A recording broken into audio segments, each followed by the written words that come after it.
Hey, how's it? Woodrow here from Woodrow's Select Fishing Journeys. We'll discuss that a little bit later. It is going to change to journals, but we're just going to keep the flow going, okay, for this one. And we're going to carry on saying journeys. At the end of the last one, we chatted about what fish we were, the cut rotting session that we had. We said that we were going to fish some Galjoen. Yeah, well, we decided that the journeys or the journals would be based on one fish at a time, and Galjoen, being the time of the year, was the first fish. Yeah. So I got so excited that I actually went and looked what one looks like. Can you see it there? And I drew it. Okay. I was super excited. So that's what it looked like. That's what I was expecting to catch. And so really we went out there and we did it. We went out and we went on this mission to catch a Galjoen. Okay. And we did, which we will show you. We got fish, believe it or not. We Yeah. got tiny Galjoen on the first outing. But it was the target species, so we were fishing the right area, we were fishing the right conditions, we managed to find one. Yeah. Okay, but we're going to talk more about that afterwards. Yeah. I think what we want to touch on first is we're going to show you guys what bait we use, which was rock bait. Okay, yeah. Kelly got some jig. We're going to do that today. But so we used the rock bait. Unfortunately, you'll see in the video, we wanted to try 3 different types of rock bait, okay, which was the frozen. Unfortunately, we couldn't get frozen anywhere. Seems like the suppliers are just not supplying at the moment. We wanted to do the stewing and then the fresh, but what landed up, there was that we wanted on the beach, right? Yeah, so we went and got the rock bait, which was going to be our fermented rock bait. And then knowing that area, because I've been there a few times before, there's always rock bait lying down on the beach after a big sea. Unfortunately, we got it it was probably a day or 2 late, so the gulls and the crabs had climbed into those pods, and we had empty pods, so we couldn't. So we eventually only fished with the semi-fermented. Yeah, semi-fermented, which did work. Okay, but first off, why don't we just have a look quickly at how Kelly and I got that rock bait? All right, let's have a look at that quickly. Check it out. Okay, so like we said, we were going to get some red bait. Kelly and I have headed down to Supers. So Supers is pretty much one of the surfing meccas of the world here in J Bay. So, one thing that I learned, there isn't just one type of rock bait. There's actually 3 types of rock bait. We want to get the white one, right? Yeah, well, they say the white one's the more popular one, but the white or the red, I'm happy with either of the 2. I haven't seen the third species down here, which is a purple or a black rock bait. We'll try and find something. So, red is on top, white is more closer to the sand, and then apparently this black one is in the sand. So, I've learned something out of this experience. I hope you guys learned something as well. So, we're going to try and get the white rock bait today, which is the one that sits closer to the sand. More there. I don't think we're going to get the white one yet, Greggy. Yeah. I'm not seeing any on the bottom of the sand.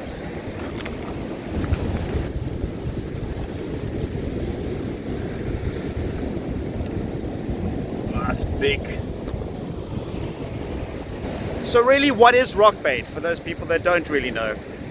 So, I suppose on the rocks, you've seen the things that squirt out water.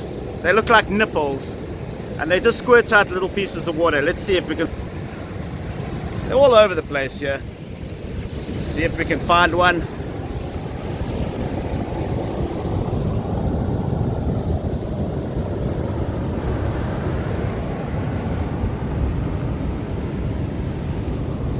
You can see this. This is rock bait here.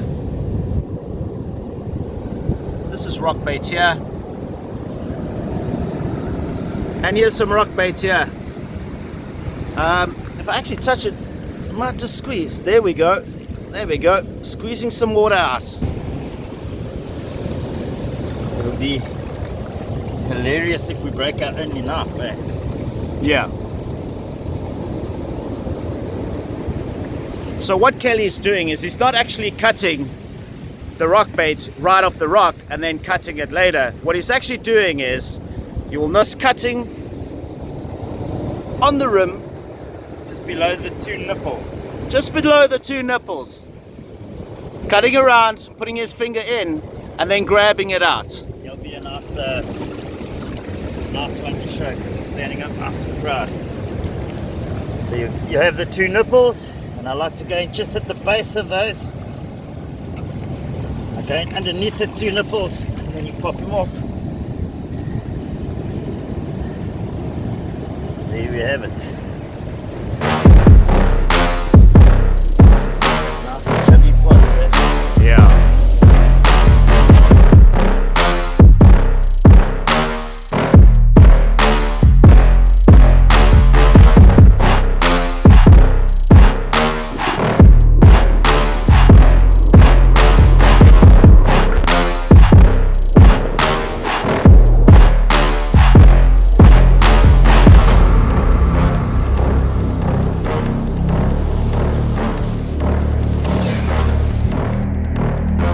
Okay, so as it goes with red bait, you need a license, okay?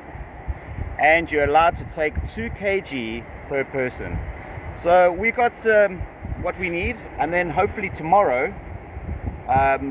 when we head up to St. Francis, we're going to be able to get some on the beach that have gotten loose from the heavy tides and stuff and weather that we've had over the last couple of days. We're hoping from that one, it's been stewing a bit, so naturally stewing. So we're going to have pretty much fresh stewing, and then the third one, I'm going to buy some frozen red bait tomorrow, and then we're going to give it a try and then see which one is the best performing. Hugh Hefner, Kelly here, caught him too early this morning. So All right.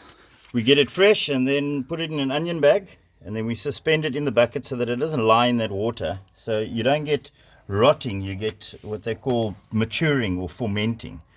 So it doesn't lie in that heavy liquid, and you end up with a fairly tough, well, it's almost an oxymoron. It's tougher, but it's softer, if it makes any sense. It holds on the hook a lot better, but it's not that watered down, gross.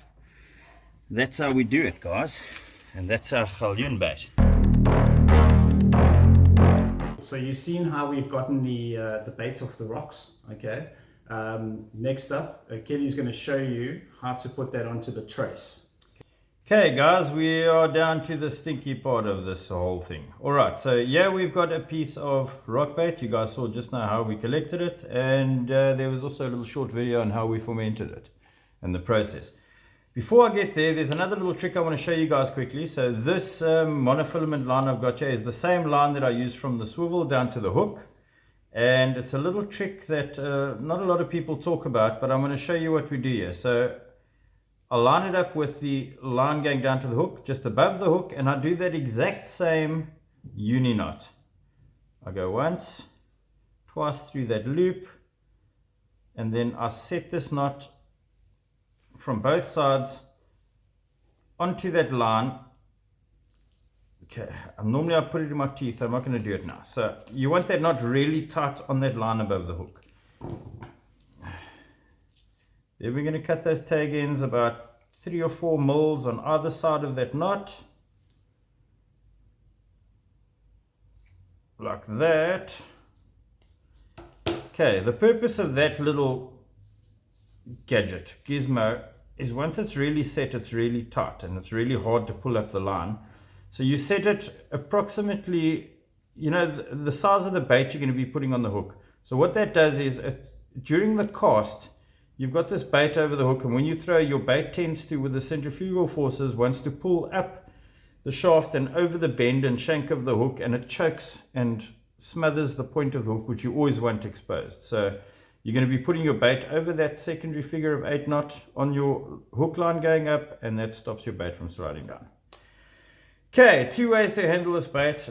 Generally, I prefer to tear it. Okay, I'm going to get dirty for you guys and I'm going to tear it the way it should be done. And the reason for that is tearing it exposes more of that really, and you guys need to smell this to understand. It exposes a lot more of the stinkier flesh of the rock bait. So this number 2 hook, if I was going to go for a slightly longer bait, you always want to, in any bait situation, you want the bulk of the bait to be near the bend of the hook. So if you had the bulk of the bait up on your line and the thinner section of bait at the hook end of your setup, the weight through the cast would drag the heavier part down up the shank and choke the hook. So I'll come down possibly 1/3 of the way from the back, the skin side. You want the gutsiness on the outside. So I'll come in from the back, I'll pop it through 1/3 of the way down, I'll pull that hook through nice and proud, and I fold it backwards, leaving quite a lot of that hook exposed. Then we'll take our bait cotton. You'll see what I've done here, the same cotton that we showed you earlier on, except I've put the lid from a Powerade bottle on mine. It gives me control over the amount of tension I have on my cotton at all times, this being mounted on my waist strap or belt. Okay, another key thing with this bait, guys, is you don't want a ton of cotton. There are 2 places on the setup where you want to put a bit more cotton than the rest. The one is where you would guess the base of the eye of the hook is. You want to give it a couple more cranks, and that so that the bait doesn't slide over the eye of the hook. Then you'll come up to where you've put that little figure of 8 on your line, and you want to give it a couple more turns just above that knot that you put in, and then securing the bait up the line, just a couple of turns. We're trying to keep it as straight as possible. You don't want this curly looking thing, you want it so hanging that bait like this straight up and down. We'll always keep it straight, so there's a straight. And the reason for that, again, fish will come in, consume the bait. You want a straight bait coming out of that fish's mouth. When I get up to this bulk end of it, I'll fold the bulk back.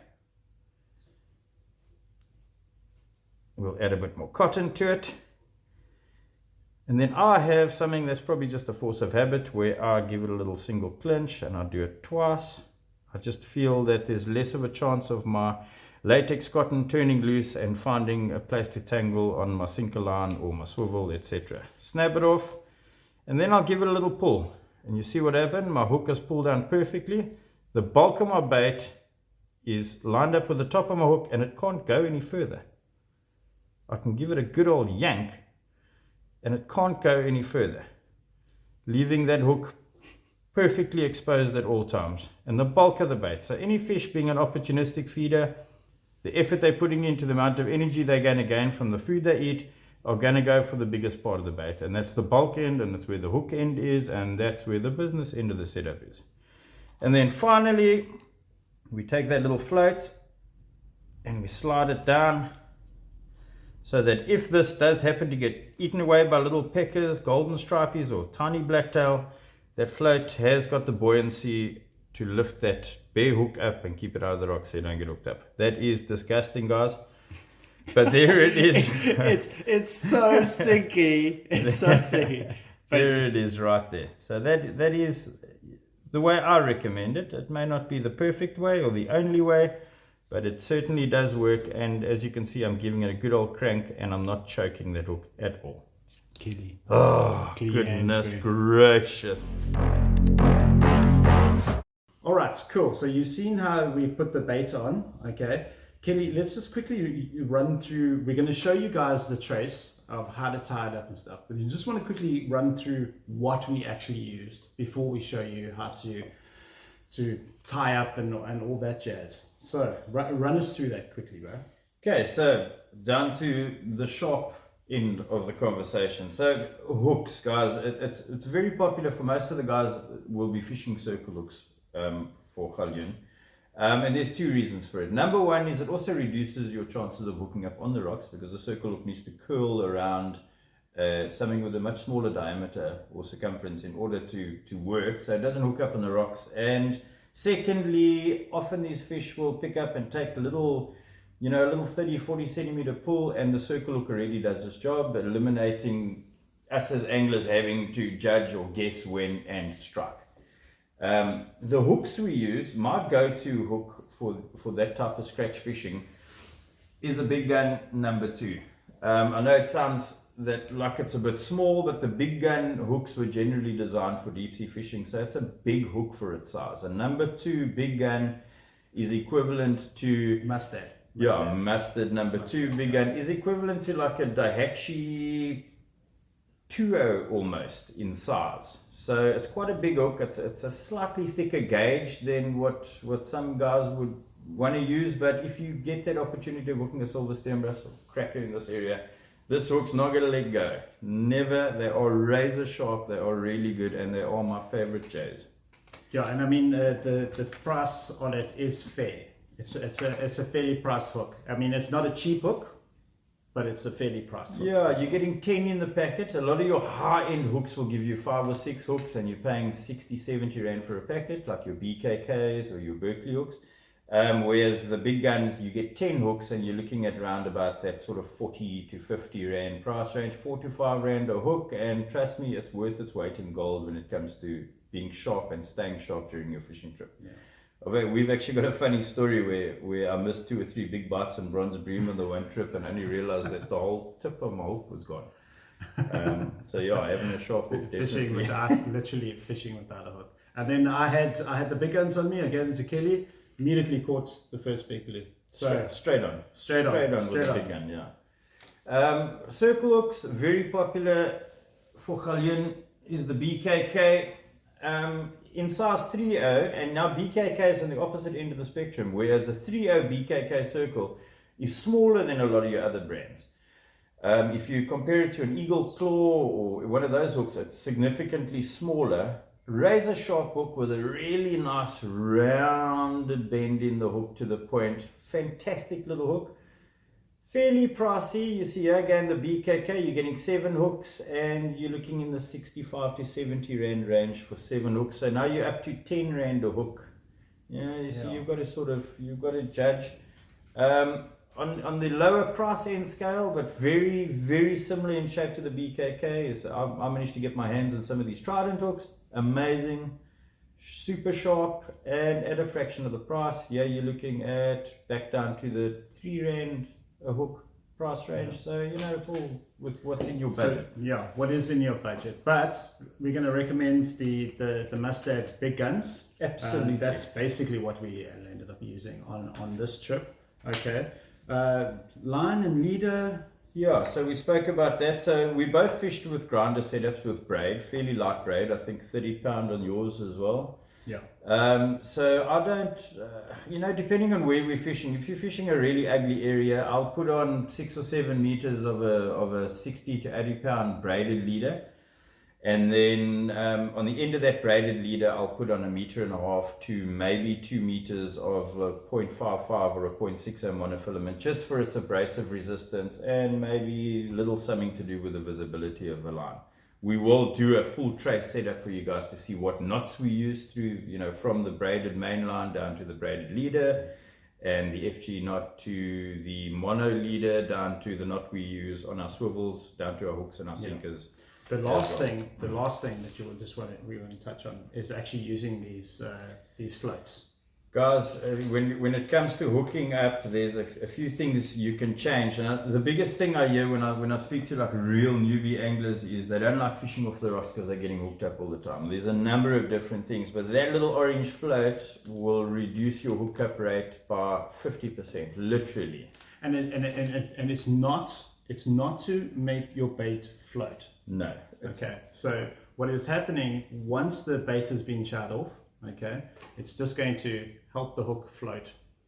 Okay, and I've actually had the experience where I was a little bit lazy, or actually I didn't have these, okay, and I just made a quick trace. I'd lost the trace, made up a quick trace without these, and I lost another 2 traces, because I'm telling you now, the hooks got stuck in the seaweed, rocks, whatever it was, and I lost another 2 traces. Big difference is just chucking these things on. Yeah. Okay. So even if you don't have that on and you've still got bait up, your hookup ratio in the rocks is lower than having a clean hook, and that's simply because there's always current under the water. You're fishing in white water, your bait's getting thrown around. You don't have as much of a point of that hook sticking out as what you do with an empty hook, and an empty hook is metal sinks, it gets pulled down into the cracks. That little float keeps it up, and we actually pin that float so it can't move up and down your line. It's fairly close to your hook. We'll show you how that works, Nana. But yeah, that little float is probably, I don't know, what are they, like R1 each or something? Okay, a bit more than that. But anyway, they're not expensive, and I promise you it'll save you tackle. That little thing will save you money. You know what else I like? Is I check the teeth marks in this. Yeah, That I know actually see what's that biting. there is something biting my bait, so it's not just falling to pieces. There's proof. There's proof, guys. There's proof. Yeah, Makes me feel good. Makes me know. And then another subject, swivels. Most guys will fish with a 3-way swivel. This one's a bit big. I just grab whatever I could out of my box. Generally, I use one a bit smaller, probably a size 4 or a 5 even on the light tackle. A 3-way swivel, one goes down to your sinker, the other one goes down to your hook. The reason why I don't use it is because it's quite large. So if you imagine that there was a V in the rocks and your line was coming through it as you were retrieving, and the first thing to meet that V in the rocks was a 3-way swivel, it's 3 times bigger than a 1-way swivel or 2-way swivel. Normally, and a lot of the time your hookups are because your swivel's getting hooked up in the rocks. Your sinker and your hook haven't even gotten into that crevice or that crack of that rock that your line's coming through. We use a single swivel. Your leader comes down onto the top of the swivel, and your hook and sinker are both tied to the bottom loop. You got a much smaller obstruction moving through the crack in the rocks, minimizes, and I think you also experienced that change moving over. Yeah, I think once you showed me that trace with the single swivels, also I definitely didn't have as many hookups. It's been actually quite an experience going on this journey and learning different things on the rocks. Because yes, it can be it can be frustrating losing a lot of gear, and then having to make another trace and stuff like that, and then you just get pissed off eventually, and you're like, I'm going. You know? The geography of where you're fishing, you're generally not standing on top of your tackle bag either. So you're putting your tackle bag high and dry. You trying to get into that white wishy-washy water, so you're walking over or through some gullies onto some rocks, so you don't have your hooks and sinkers and leader. So every time you snap up, it's a 10-minute walk back to your bag. It's a 10-minute mission setting up another trace. You get there and you get hooked up a second throw in a row. It almost ends the fishing trip.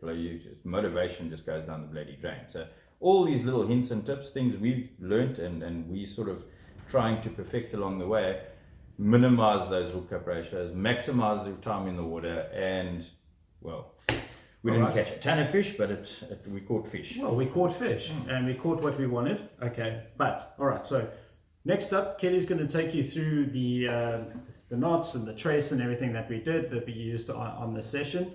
Have a look at this right now. Alright guys, I hope you guys can see this clearly. What we're going to do in the future is we're going to get some thicker rope and we are going to really break down the knot for you guys so you can see exactly how we do it, sort of zoomed in. Okay, so this is 0.60. It's about as heavy as I would go, and this is what I'm going to be used for the hook snoot. There's that little number 434 swivel, 2-way swivel. The knot I use is very simple. So it goes through the eye of the swivel. I then pinch on both those lines and I create a single loop. Then I'll take that tag end, and in most cases I'll only go through twice, but you can go through 3 times. Some of your high-end fluorocarbons will require a 3rd turn. I'll do that for you, because they tend to slip. This knot has never let me down. You'll notice that when I pull it slowly, it actually creates that figure of 8 look that we're looking for in our knots. Guys, very importantly as well, before you set that knot and pull it down, I know it's gross, but I'm gonna lick it. There, I've added a bit of moisture, I pull it down, and the reason why I do that is so when I set the knot, I don't get a major kink on my line just below the knot, causing it to wrap a little bit more than it should. Cut that tag end off, don't cut it off too short. You want to give yourself between sort of 7 and 10 mils, so that if there is knot slippage, which you can see here, there's 0, it's not going to slip.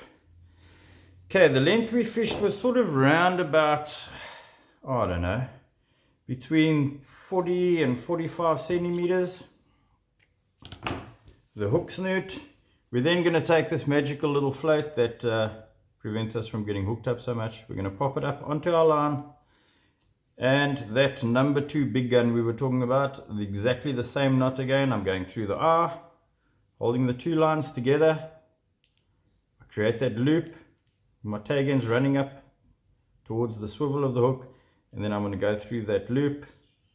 This time I'm only going to do it twice, just to show you guys that when I set that knot, there's no slippage and no risk of failure. So all I've done is I've tightened it up. I haven't set the knot yet. I give it a little lick just to give it a bit of moisture so I don't get that kink up on my hook.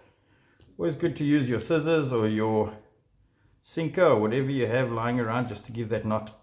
You'll see there a good crank. It's not moving. There's absolutely no slippage on that knot. Once again, don't cut that tag end off right against the hook. Give yourself sort of 5 to 10 mils. Serves 2 purposes. One is that little tag end will also assist in your bait flying down the shank of the hook and choking the hook up during the cast. And secondly, if there is any slippage like we spoke about, that tag end will take it up before it pulls loose. That little float, guys, next step, about 10-12 centimeters from your bait, you want to take a toothpick and you're just going to push it into that hole, what we call pinning the bait, the float, and then we're just going to chop that toothpick off, keep that for the next throw. Now that float can't move. So now once we've put our bait on, which we'll show you guys shortly, our rock bait, we will then slide this little float up to within a centimeter or 2 centimeters from where the bait ends.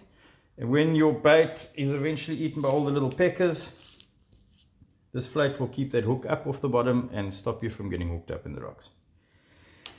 Now we're on to our sinker. The sinker, like I said to you guys, we go quite a bit thinner. So in this case, I used a 0.40. And I'm going to do that same knot. I've showed you guys twice now. I'm going to do it a little bit quicker, the way I would as if I wasn't giving a tutorial. And like I said, we'll do it for you guys in a rope that you can see everything pretty clearly. I'm not even going to worry about lubricating. It's the sinker. Like I said in the main video, that's our sacrificial. Another little bit of advice and something that we've also learned is making your sinker line a bit shorter than the hook. And I'll tell you exactly why now. Let me just put that knot on there quickly.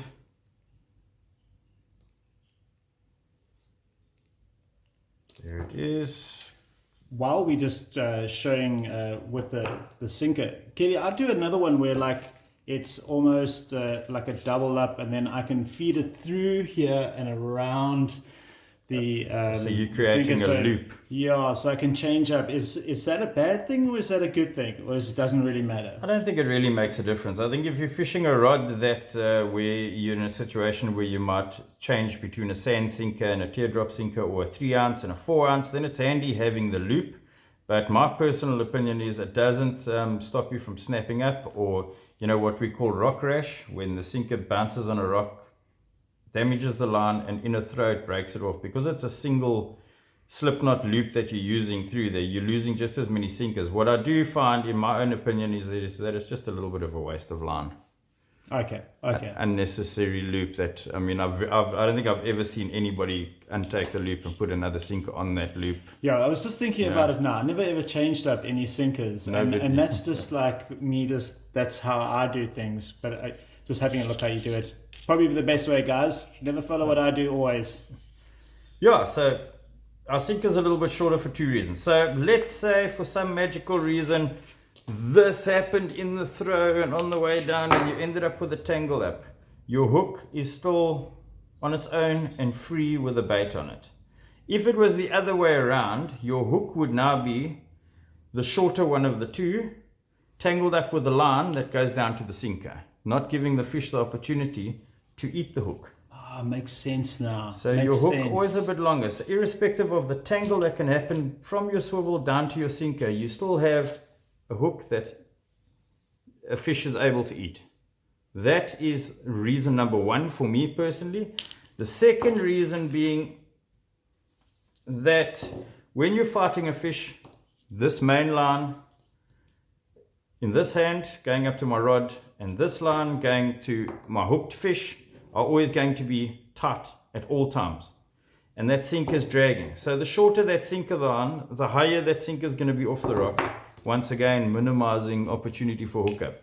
If the sinker was longer, let's change this around and imagine I was holding the hook in this hand and that was the sinker.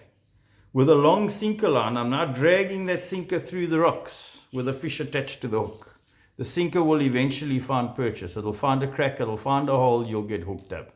So that's the two reasons why I fish with a shorter sinker line and a longer hook line. The two only reasons really. And then once again, sinker line's always thinner than the hook line, so that if the sinker does get hooked up and you're onto a fish, the thicker leader line and the stronger braid going up to the rod and the line going down to the hook are your strongest points of your tackle, what they call your terminal tackle. So the first thing to break is going to be this line. You sacrifice a sinker and you land the fish.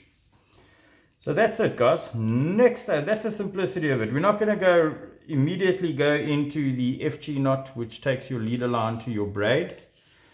I want to get set up properly. It's quite a technical knot, and I've seen a couple of videos on YouTube where the guys try and do it with nylon, and it just doesn't really work. You can't really see what's going on. So what I'm going to do now is I'm going to take a piece of rope, and the knot that I use for my swivel, my hook, and my sinker, I'm going to show you in rope, and I'm going to do it slowly so you can see exactly how it's done, and hopefully that will help you.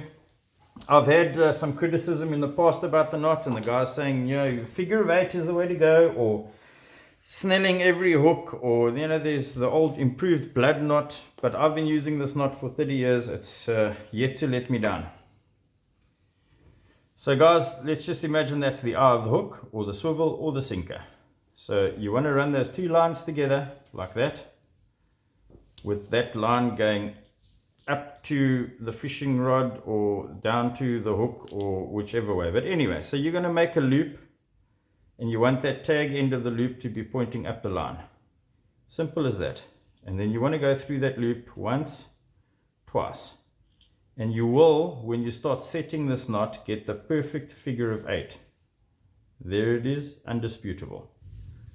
So you want to, I'm not going to tie it too tight, we're going to be reusing, but there it is. This is the point or the stage in the process where you want to wet this line leading down to the sinker or the hook or the swivel. You want to wet this line so that as you pull it through the knot, it's lubricated. You don't get any heat-based friction happening here, reducing the strength of those tightened loops. Once you get it right down onto the hook, swivel or sinker, you want to grab both and give it a good pull. And then you want to give your main one a really good yank, which I'm not going to do now because this is just for demonstration purposes. Guys, really good knot. It's never let me down. I've never had issues with it. I've never had a knot breaking. Very, very good. Rock solid. I hope that proved to be helpful. And then, like I said, you'd want to cut it off, which I'm not going to do now. But that's it. That's the uni knot I use. I use it for just about everything. It is absolutely amazing. That's it, guys.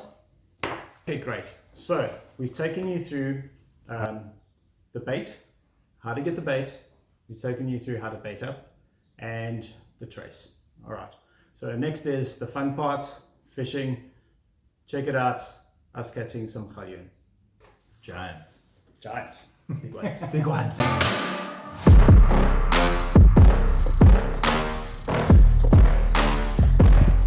There she is.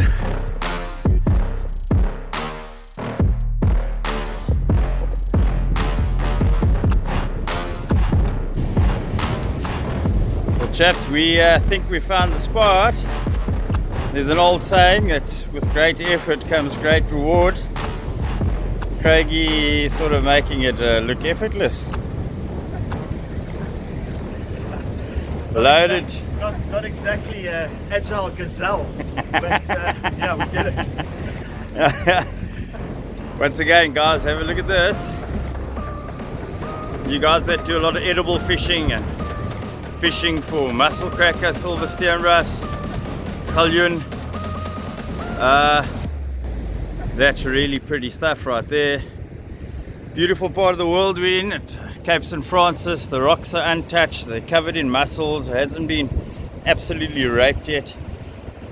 But yeah, looking good.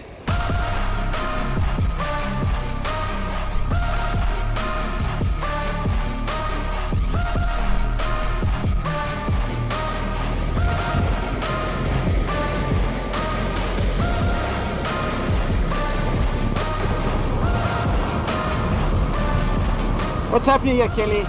Well, I don't know, absolutely bloody nothing at the moment. We're going to give it another 10 minutes and then we're going to move over to where we were originally going to throw.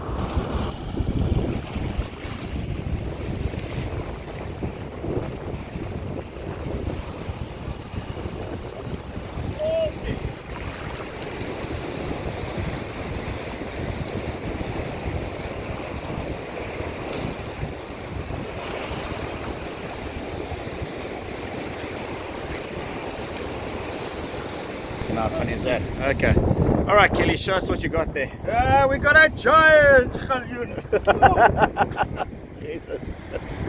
We still want to put that baby back. It's not a baby, it's huge. My hands are just ginormous.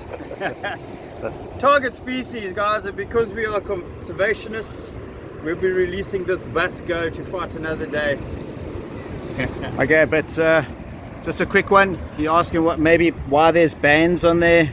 It's a juvenile. Younger fish will always have the bands. The big old buggers go dark and they lose those bands. I'm going to get this guy back. All right, get him back in.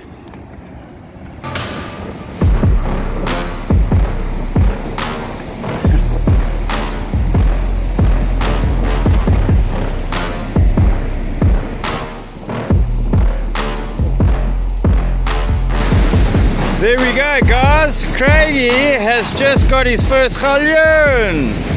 Woodrow's. Well done, my bud. Oh, I'm getting a nice bite. Awesome. That took some time to get him off the rocks. Well done, my bud. Nice. Well done.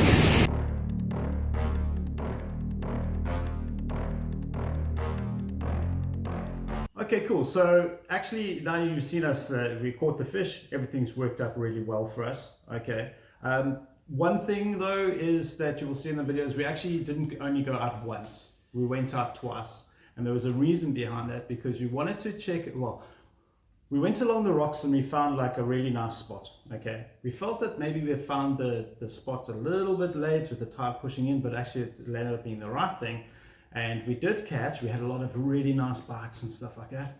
But then afterwards I thought, well, why don't we test something else out? Go there when it's like, what's it, neeps, you know? Like a neap tide. The first time was spring tide, very low. The next one we figured, because we got more of the bites on the push, that it may be a depth thing and not a tide thing. So we wanted to test it when we had a consistent depth of water with not a massive tidal flow.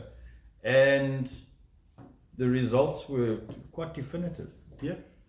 Well, I mean, I had a better session the second time round, where you had a better session the first time round. Okay. Yeah, I made the rookie mistake of, I knew exactly where that hole was, where I got the fish the first time and where I got the bites, and I kept putting my bait into that hole and not thinking. And those Galjoen that were in that whitewater right up in front, and I was just throwing way over them the whole time.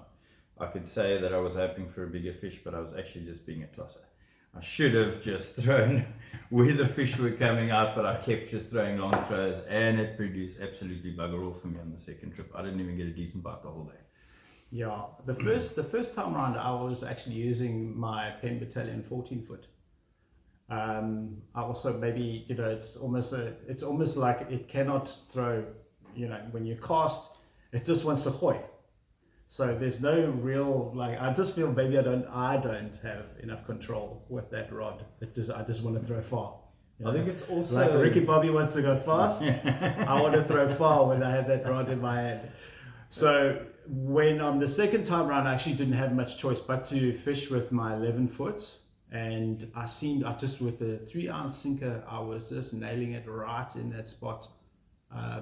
Just getting it, I think in general, I get into the spots with the smaller rod. More control with the smaller rod, as well as with the 14-foot, you've got a bigger reel on there, and the bigger reel's got thicker braid. The diameter of the braid makes a massive difference to the amount of line you got in the water, with the way the water affects your line and it affects your bait. I mean, there's so much more water resistance when your line's 30% thicker. You can have 30% more resistance, bigger bows in the water, less contact with your bait. There's massive differences. So the golden rule that I've always been told is fish with the lightest tackle you possibly can. And it's fun, and it's far more fun. Like, look, like, I mean, obviously, you can catch those really big Galjoen, okay? But I've just felt I've enjoyed these sessions with the lighter rod. I just get a bit more of a fight on there. I had some interesting times, as you see in the video. I really had to work hard on it as well. Yeah, so I had a lot more fun with the smaller rod. You had two throws in a row where the fish took you into the bricks. Yeah. Maybe a little bit of lack of backbone getting them up over that reef or whatever, but a bit of patience and a little bit of knowledge on how to handle that situation. Fish was out and landed, kissed, photographed and released. So it works out. It worked out. Yeah. And then the other thing, what we did realize is that it was that pushing tide, right? Once it really started pushing in, each time, didn't matter whether it was the spring or the neap tide, really when it started pushing in, that's when things started changing for us. We even went down earlier the second trip in order to give ourselves more time on the spot, because it's a spot where you get washed off as the tide pushes up. So you've got very limited time to fish. So we went down a lot earlier thinking we'd get a lot more action in the sole, a lot more time to fish it and catch a lot more fish. But there was literally nothing happening right up until that tide did a bit of a switch and we had a consistent pushing of water into the rocks, and that the bite just suddenly switched on.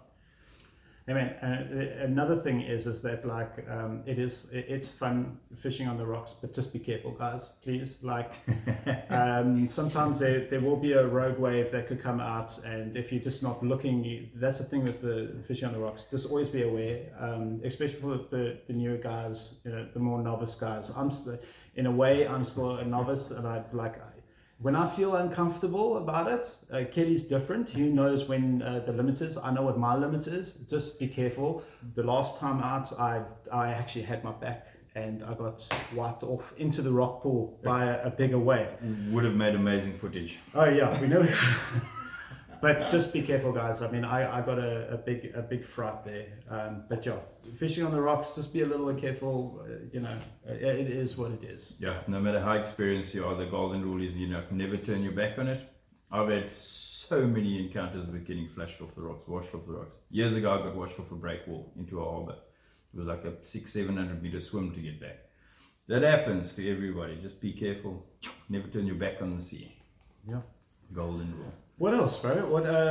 So lighter rods, we enjoyed that a lot more. I used my 11-foot battalion. I have most of the battalion range. So when I talk about my rods, it'll probably land up being a battalion. You used was it the Medusa? No. I fished with the Assassin. It's the E-Series 12.6 drop shot edition. Yes. With the Big Boss 6000. I've got 30-pound braid on there, which is probably a little bit thick, but sometimes when you're fishing in those bricky areas and it's not just throwing lures off the sand, you need a little bit more diameter for two reasons. One, you don't always have line control retrieving, so you're popping your sinker over rocks and you're getting little loops on your spool, and you look again, you got wind knots flying off the end of your spool and it becomes frustrating, especially with a thinner braid. So yeah, but that was my setup and I'm pretty happy with it. I mean, it throws a good mile. Yeah, on another thing that I purchased just before we did this, I got this Fishing SA.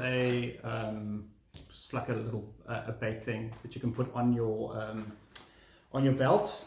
This was pretty cool because you keep some bait in here. You can also put your what do we call this? Your cotton. You can just chuck it in here, and you can just kind of like bait up right there and then. Okay, so that was pretty cool. What I used, and I want to show you another thing quickly. I have this little sensation bag that I use on the rocks. You can see it's a bit dirty and a bit used.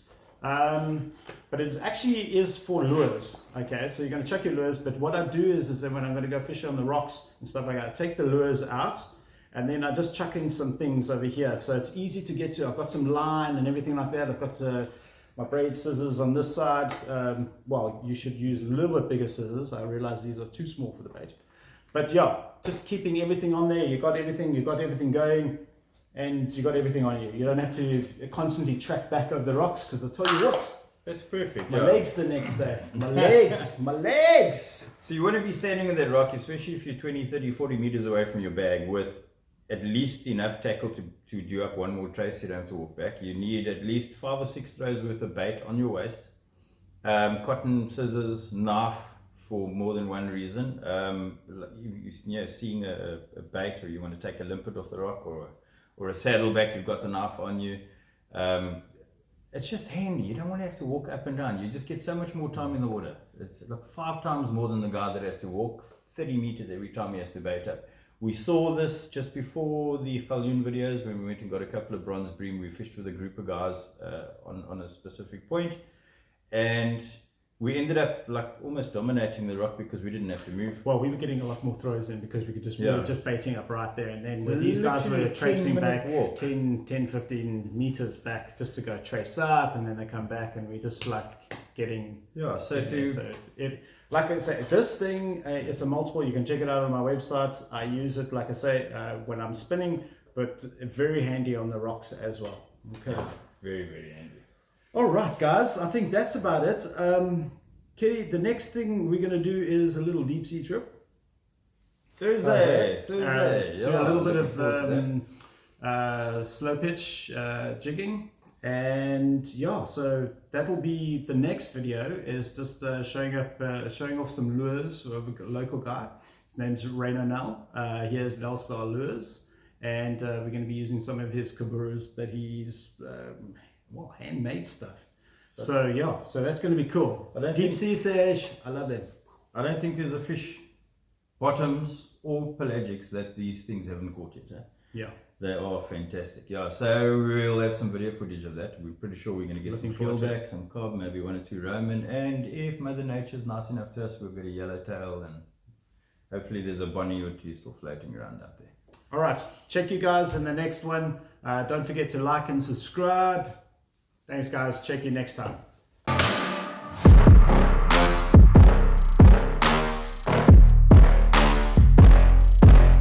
Kelly's going to quickly show you how he just sets up the baits on the trace. Okay. Yeah. The stinky bait in a nice clean house. It's a lot easier to work with when you're out in the wind on the rock. Kelly, catch us this crab. Hey, come here. Yeah, sticking me flaws. Oh wait, you're actually holding it. What the fuck is that? Okay, fucking put it back now already. Well, just put it back. I love it. I love watching all these other videos, and the guys just cast and catch and cast and catch. There's actually fucking work that goes into this. Time, shit that you just don't see on camera.